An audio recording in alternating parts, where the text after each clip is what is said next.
Sometimes, the deepest betrayal comes from the person who once held your hand the tightest. I never thought my story would begin like this. Not with heartbreak, not with silence, not with my twin sister holding the hand that once held mine. But here I am, writing these words slowly, as if each one weighs more than I can carry. Her name is Alina. Mine is Mira. We were born 3 minutes apart, her first, me second. People always said we were mirrors of each other, two halves of the same heart, same smile, same laugh. We even cried the same way. But something must have cracked along the way. I met Arif at a bookstore. It was a soft meeting, the kind that feels like a shared breath. He was looking for a book I had just finished reading. I remember handing it to him, smiling, saying he'd love the ending. That was our beginning. We talked about poems, walked through rain without umbrellas, and promised not forever, but honesty. That was our vow. Alina was happy for me, or so she said. She met Arif a few months into our relationship. I remember the moment. Her hug was warm, her smile wide, but her eyes, they lingered too long on him. I didn't think about it then. I wanted everyone I loved to love each other. The first time I noticed something strange was subtle. Arif changed the way he talked about Alina. At first, he'd say she was funny, bright, a little too dramatic. Then slowly, his words became softer. He said she understood him. I thought it was a compliment. When we got married, Alina stood beside me as my maid of honor. Her dress was almost the same shade as mine, a soft peach. We laughed at the mistake later. Now I wonder if it was a mistake at all. It happened slowly. First, late-night texts between them that I didn't notice. Then, moments when they shared jokes I wasn't part of. One night, I found a message on his phone. It wasn't vulgar. It was worse. It was emotional. He wrote, "Sometimes, I feel like I married the wrong twin." I didn't confront him. Not then. I waited. I watched. I broke a little each day. The day he left, it was quiet. No shouting. No crying. He just said, "I'm sorry," and walked out with a small bag. A few hours later, I saw Alina's car parked outside his apartment. I haven't spoken to her since. People ask if I'm angry. But it's not anger. It's emptiness. It's standing in front of a mirror and not knowing who you are because your reflection is out there, living the life that was meant to be yours. But I am still breathing. I still make my tea every morning. I still feed the stray cat that waits outside my window. I'm still me, just a little quieter now, a little slower. The morning after Arif left, I woke up to an unfamiliar silence. The bed felt large, cold, and the emptiness beside me a constant reminder of what I'd lost. Each day, I forced myself into routine, even when my body felt too heavy to move.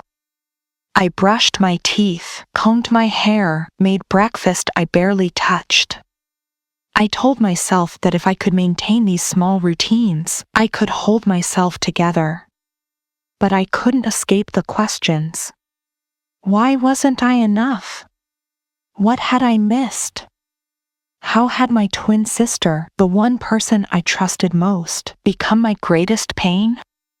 Memories flooded back, each now tinged with doubt. I revisited every moment Arif had laughed at something Alina said, every instance they'd stayed up talking while I slept. I questioned my judgment, replayed conversations, searching for signs I'd missed.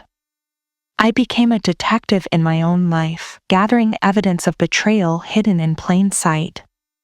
I stopped leaving the house except for essentials. The bookstore I once loved felt too close to Arv's ghost. Friends reached out, but I didn't answer calls or messages. It wasn't embarrassment or pride, it was exhaustion. Explaining the situation felt impossible, and sympathy only intensified the ache.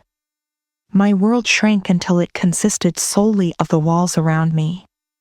Days turned into weeks, weeks into months. My phone occasionally lit up with Alina's name, messages unread, calls unanswered. She wanted to explain, she wrote. She missed me. How could she miss me when she'd stolen my life? Each attempt to reach out felt like another stab, deepening wounds that refused to heal. But life has a quiet way of nudging us forward, even when we resist. One evening, while sorting through old photos, I found a picture of Alina and me as children. We were at the beach, hands clasped, smiles wide, hair messy with salt and sand. The innocence in our eyes stung sharply. We'd promised never to hurt each other. We'd promised to protect each other. Where had those promises gone? That night, sleep was elusive. I paced the apartment, pausing at windows, gazing at the quiet streets below. The stray cat was there, watching me with patient eyes. I opened the door, and it cautiously stepped inside, rubbing against my legs. In its gentle affection, I found a small comfort. Maybe healing began with such simple moments.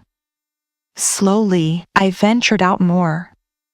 Not far at first, just short walks around the neighborhood.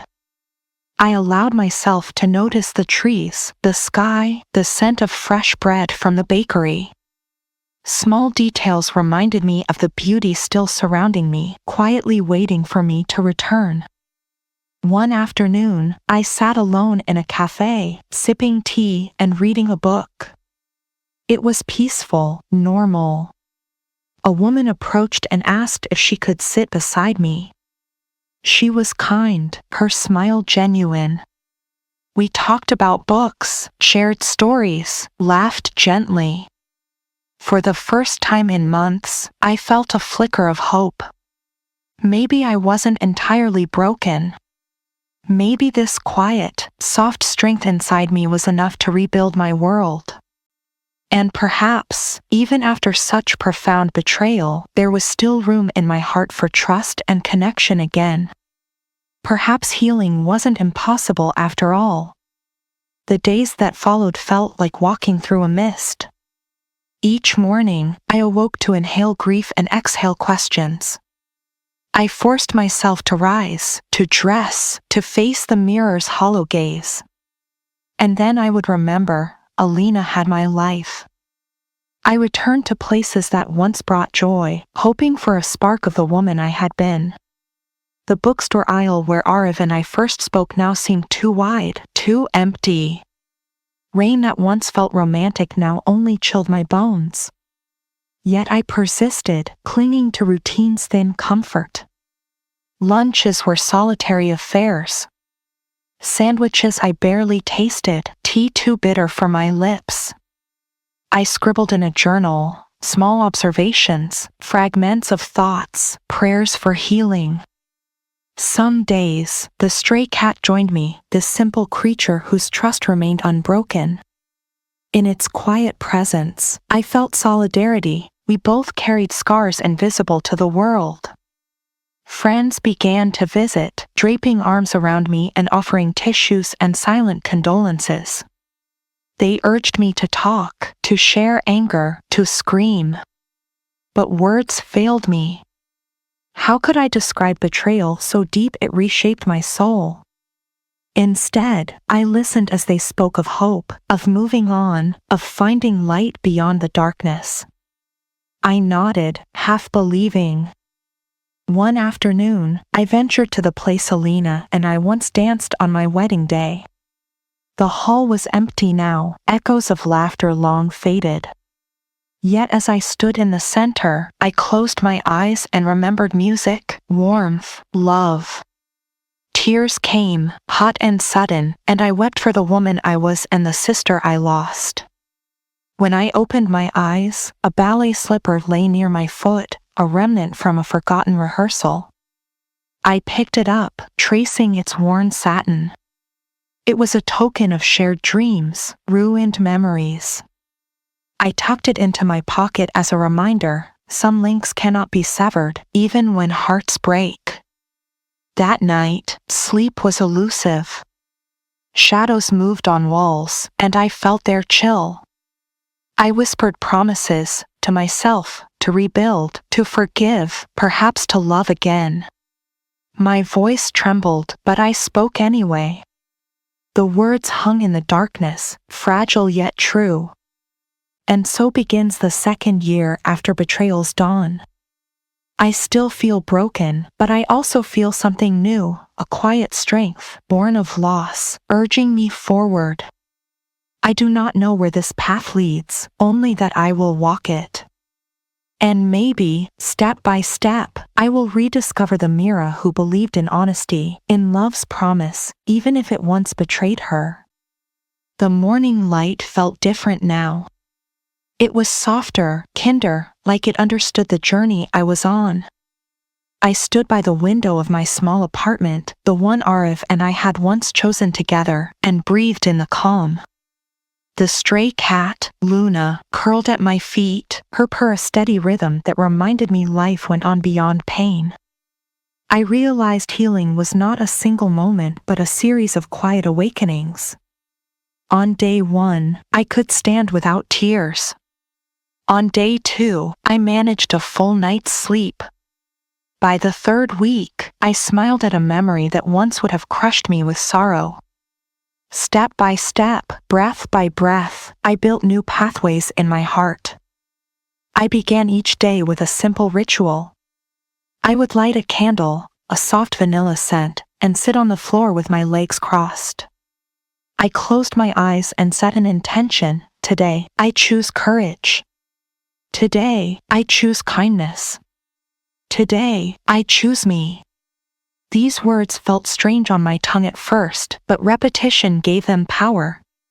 My journal, once filled with questions, now held answers, small victories, and dreams yet to be realized. In my journal, I wrote letters to Alina. Not to send, but to release. I poured out my anger, my hurt, my longing. I told her I missed the sister I thought I knew. I forgave her for reasons she might never understand. And in forgiving her, I forgave myself, for wanting love, for trusting, for breaking. The act of writing became a mirror of transformation. With each word, I shed old layers of grief and grew new ones of understanding. I sought new experiences. I joined a women's writing group at the community center. On the first day, I was the quiet woman at the back of the room, her notebook clutched tight. But when our leader asked for introductions, I spoke. My voice shook, but I spoke. I shared my story, the betrayal, and the slow rise from its ashes. My words were simple, my English basic, but the group listened. When I finished, hands reached out, offering comfort and solidarity. In sharing my truth, I realized I was not broken, I was brave. Friendships blossomed. There was Sarah, a painter who taught me to see color again. She took me to her studio, and we painted sunrise scenes, strokes of pink and gold on canvas. There was Ravi, a yoga instructor who showed me how to stretch pain out of my body and breathe in peace. His calm voice guided me through poses that opened not just muscles but hidden parts of my heart. Luna, the cat, remained my companion, a silent guardian of my healing. Work became a place of growth. I returned to the bookstore where Arav and I first met. The aisles no longer felt empty, they were full of stories waiting to be told. My manager asked if I could lead a small workshop on writing. I hesitated, but then I said yes. Standing before a group of eager faces, I taught them simple sentences turned into powerful narratives. I felt alive, confident, and connected to the world of words and wonder. One afternoon, a familiar figure entered the shop. I looked up, heart pounding, and saw Alina. She paused at the doorway. Her eyes filled with regret or tears, it was hard to tell. She slowly approached, book in hand. I did not flee. Instead, I closed the distance between us. My journal's letters had freed me from want. My growth had taught me acceptance. She spoke first. "I'm sorry, Mira." Her voice was soft, carrying the weight of her own journey. She said she had lost me and herself, that guilt had followed her every step. She told me she had left Arv when she saw my life break, realizing the pain she caused. I listened as she struggled with her choices and her shame. When she fell silent, I placed a hand on her arm. I said, "I forgive you." The words felt like a balm. They healed us both. I invited her to tea. We sat in my apartment, Luna nestled on my lap, and we talked, not just of pain but of shared childhood dreams, of hopes we still carried. We laughed at old inside jokes that once bound us in joy. There were tears, yes, but there was also light. Forgiveness did not erase the past. It shaped a new present. Alina moved back to the city. We rebuilt our sisterhood slowly, one gentle moment at a time. We honored boundaries. She did not try to replace what she stole. I did not demand she earn back what was mine. Instead, we found a new way to be sisters, imperfect, honest, and real. As spring arrived, I planted flowers on my balcony, bright marigolds, lavender, and daisies, symbols of resilience and peace. Each bloom reminded me that beauty grows from the soil of change. I watched bees dance among the petals, and I realized my own heart was dancing too. One evening, as the sky turned violet, I sat on my balcony with tea and my journal. I wrote a final letter, not to Alina, but to myself. "I am proud of you," I wrote. "You chose life. You chose hope. You chose love." I smiled, feeling a warmth that had nothing to do with the setting sun. And then, I closed my eyes, breathed deeply, and whispered, "I am enough." My story does not end here. It continues with each sunrise, each shared laugh, each gentle choice toward healing. I carry my past like a teacher, not a prison. I carry my scars like medals, symbols of battles fought and wisdom won. And as I look forward, I see a horizon wide with possibility, because I am Mira, twin sister, storyteller, survivor, and above all, I am whole. A gentle breeze stirred the curtains as I stepped onto the balcony, greeting the morning with a sense of calm I had not known for so long. The city below hummed with life, cars passing, distant voices, birdsong, yet I found peace in the rhythm of my own heartbeat. In that moment, I understood that this was not just another day, it was a continuation of a journey I had pledged to myself. I began my morning ritual once more, a deep breath in, a breath out, as I lit the vanilla-scented candle and settled onto the floor. My intentions had evolved. Today, I choose growth. Today, I choose compassion. Today, I choose joy. Each phrase resonated deeper than before, echoing through my mind and settling softly in my chest. With my journal open, I reflected on how far I had come. The entries now overflowed with gratitude, for friends who became family, for Luna's unwavering companionship, for the unmatched comfort of a freshly brewed cup of tea.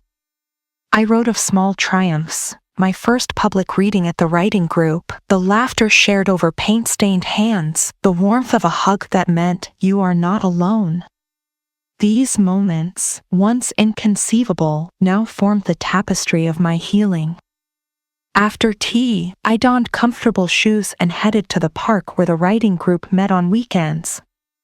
Today's session would be outdoors, under the ancient oak tree that seemed to cradle our hopes and stories. I arrived early, breathing in the scent of grass and earth, and found a spot where the sun filtered through leaves like dancing gold.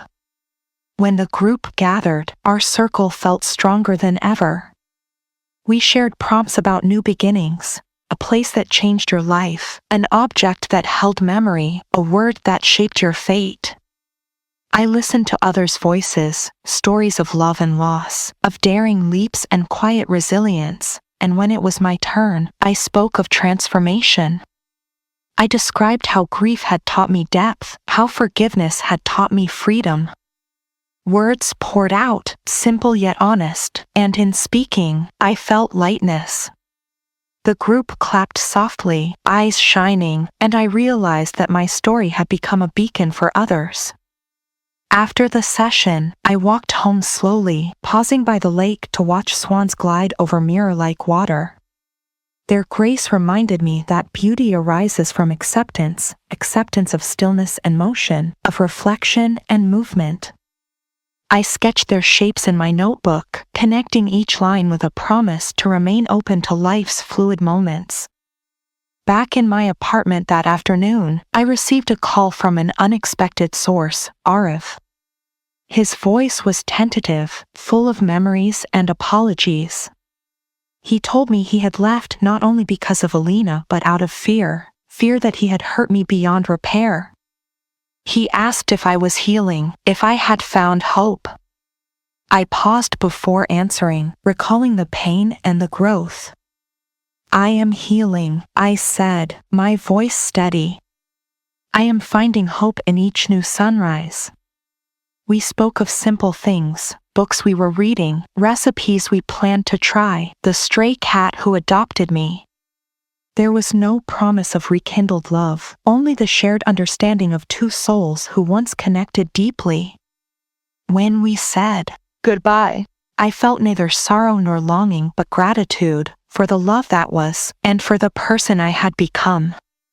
That evening, I invited friends over for a small gathering, Sarah with her paintbrush, Ravi with his yoga mat, members of the writing group with stories in hand. We laughed over shared memories, toasted to resilience, and celebrated the quiet power of transformation. Luna darted between legs, chased by giggles, her tail a banner of joy. As night fell, I retreated to the bedroom, where the journal lay open on the bedside table. With a final entry, I wrote, I have discovered that love, once broken, can be rebuilt into something stronger. I have learned that forgiveness is freedom, that sharing my story is strength, and that choosing myself is the bravest act of all. I closed the journal, blew out the candle, and lay down with a heart full of peace. My story continued, not as a series of parts, but as an unbroken narrative of growth, healing, and hope. And as I drifted into sleep, I whispered one last promise: tomorrow, I will embrace the light.